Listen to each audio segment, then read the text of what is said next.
All right guys, so here we are, the job is done, and like any other job, when it's done, now we got to do the fun part, which is clean up. But again, we call it the Easy Sprayer because actually cleaning it is easy as well. So what I've got here to do that, we got ourselves some VM&P, mineral spirits, anything like that, thinner, something that's just run through the gun to clean it out.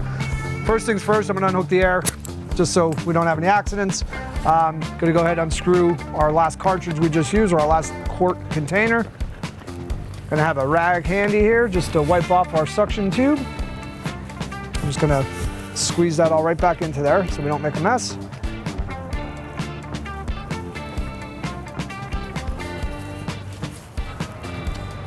All right, so now that we've gotten the empty cartridge or the empty quart off, we went ahead and turned our air compressor down to 20 PSI. We were operating at 80 PSI, but for purposes of cleaning, we just want to run this VM&P through the gun. We don't need to spray it, we don't need to atomize it.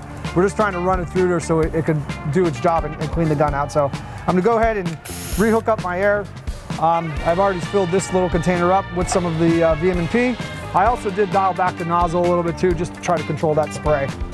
And I'm gonna squirt it back into this bigger container so we don't make a mess. So, and I can see it dripping, I can see some of the black coming off, so that's a good thing. It doesn't take much.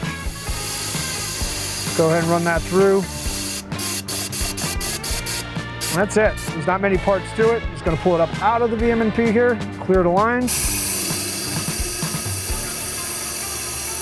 And we're good there. So now, still have our rag. I'm gonna wipe that one more time. Suction tube could come off. You see there's still a little bit in there that we couldn't get from the VM&P. We're just gonna wipe that with our rag. Paying attention to the threads there so your threads don't have too much in it. And now where we screwed the quart containers on, you'll notice up in that threaded area, you're gonna have a little bit of coating too. A lot of times you're working inverted, the coating's gonna come to the top. So we're just gonna go ahead in there, a little bit of VM&P on the rag, just to help clean it, break it down.